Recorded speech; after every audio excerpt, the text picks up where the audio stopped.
আসসালামু আলাইকুম বন্ধুরা, আজকে যে ওষুধটি নিয়ে আপনাদের সামনে হাজির হয়েছি তার নাম হচ্ছে নেক্সাম 40। আর জেনেরিক নেম হচ্ছে জেনেরিক উপাদান ইসমিপ্রাজল 40 মিলিগ্রাম। তো নেক্সাম 40 এর কাজ কি? নেক্সাম ক্যাপসুল ইসমিপ্রাজল 40 মিলিগ্রাম এর প্রস্তুতকারক কোম্পানি হচ্ছে স্কয়ার ফার্মাসিউটিক্যালস পিএলসি। এর ইউনিট প্রাইস প্রতি পিসের মূল্য 10 টাকা 3 পয়সা এবং বক্সে থাকে 30টি। আর স্ট্রিপ প্রাইস 10টির মূল্য 100 টাকা 30 পয়সা। নেক্সাম নিম্নোক্ত উপসর্গে নির্দেশিত: গ্যাস্ট্রো ইসোফেগাল রিফ্লাক্স রোগ, ইরোসিভ ইসোফেগাইটিস রোগসমূহ নির্মূলে, এছাড়া ডিউডেনাল আলসারে, হেলিকোবেটার পাইলোরি নির্মূলে ট্রিপল থেরাপি নেক্সাম ব্যবহৃত হয়। অ্যাসিড সম্পর্কিত ডিসপেসিয়া, ডিউডেনাল অথবা গ্যাস্ট্রিক আলসার, জলিঞ্জার ইলিশন সিন্ড্রোমের চিকিৎসায় ইসমিপ্রাজল একটি প্রোটন পাম্প ইনহিবিটর যা গ্যাস্ট্রিক প্যারেটাল কোষে অবস্থিত HKATPase এনজাইম সিস্টেমের সাথে কোভালেন্ট বন্ধনের মধ্যে অ্যাসিড মাধ্যমে যুক্ত অ্যাসিড নিঃসরণের প্রধান ধাপকে বাধাগ্রস্ত করে। ইসমিপ্রাজল এস আইসোমার প্রন্ট ইনহিবিটরের প্রথম একক অপটিক্যাল আইসোমার যা রেসিমিক প্রোটন পাম্প অপেক্ষাকৃত অধিকতর অ্যাসিড নিয়ন্ত্রণ করে। ওষুধের মাত্রা: ইসমিপ্রাজল খাওয়ার 1 ঘন্টা পূর্বে সেবন করা উচিত। রোগের ধরন অনুযায়ী সুপারিশকৃত মাত্রা প্রয়োগ নিম্নরূপ: ইরোসিভ ইসোফেগাইটিস নির্মূলে 20 থেকে 40 মিলিগ্রাম হিসেবে দৈনিক একবার করে 4 থেকে 8 সপ্তাহ। অধিকাংশই ক্ষেত্রে 4-8 সপ্তাহে রোগ নির্মূল সম্ভব, তবে কোনো কোনো ক্ষেত্রে অতিরিক্ত 4 থেকে 8 সপ্তাহ কাল চিকিৎসার প্রয়োজন হতে পারে। ইরোসিভ ইসোফেগাইটিস নিয়মের নিয়ন্ত্রণে 20 মিলিগ্রাম করে দৈনিক একবার 6 মাসের অধিক সময় কালের ক্ষেত্রে প্রযোজ্য নয়। লক্ষণ নির্ভর: গ্যাস্ট্রোইসোফেগাল রোগ নিয়মের সমূহের ক্ষেত্রে 20 মিলিগ্রাম হিসেবে দৈনিক একবার করে 4 সপ্তাহ।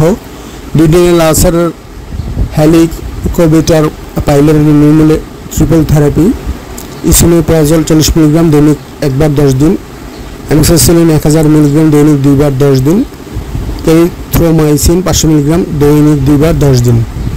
ডিউডেনাল আলসারের ক্ষেত্রে দৈনিক 20 মিলিগ্রাম হিসেবে 2 থেকে 4 সপ্তাহ। গ্যাস্ট্রিক আলসারের ক্ষেত্রে দৈনিক 20 থেকে 40 মিলিগ্রাম হিসেবে 4 থেকে 8 সপ্তাহ। প্রাপ্তবয়স্কের অ্যান্ডোস্কোপির পর পুনরায় রক্তক্ষরণের ঝুঁকি কমানোর ক্ষেত্রে প্রাপ্তবয়স্কের ক্ষেত্রে 18 থেকে 18 বছরের বেশি বয়সীদের ক্ষেত্রে 80 মিলিগ্রাম আইভি ইনফিউশন 30 মিনিট, এরপর প্রতি ঘন্টায় ভিটামিন 8 মিলিগ্রাম ইনফিউশন করতে হবে, মোট 72 ঘন্টা। ওষুধের মিথস্ক্রিয়া: নিষ্কাম ব্যবহারের পর ফেনিটোয়েন, ওয়ারফেরিন, কুইনিডিন, এরিথ্রোমাইসিন, অ্যামোক্সিসিলিন এর মিথস্ক্রিয়ার কোনো প্রমাণ নেই।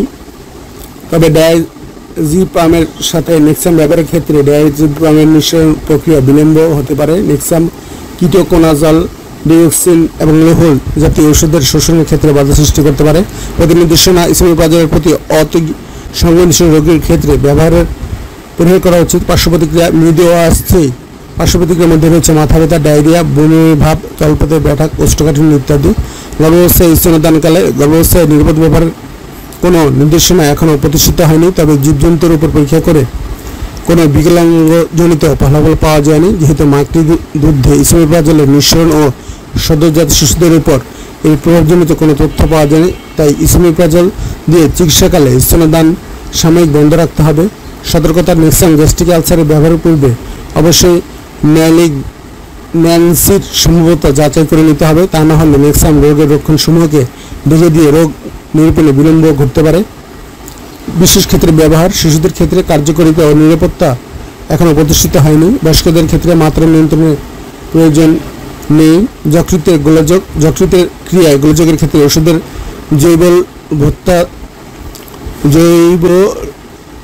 জৈবলভ্যতা এবং অর্ধজীবন হাফ লাইফ বেড়ে যেতে পারে, তাই সেক্ষেত্রে মাত্রা নির্ধারণের প্রয়োজন রয়েছে এবং এতে সর্বোচ্চ মাত্রা হবে 20 মিলিগ্রাম। মূত্রগোলযোগ: এই সকল ক্ষেত্রে মাত্রা নির্ধারণের প্রয়োজন নেই। সংরক্ষণ: শুকনো জায়গায় 30 ডিগ্রি সেন্টিগ্রেডের কম তাপমাত্রা সংরক্ষণ করুন। আলো ও আদালত থেকে নিরাপদে রাখুন, শিশুদের নাগালের বাইরে রাখুন। তো বন্ধুরা, আজকে এই পর্যন্ত। আগামীতে নতুন নতুন ওষুধের তথ্য নিয়ে হাজির হবো। সেই পর্যন্ত আল্লাহ হাফেজ।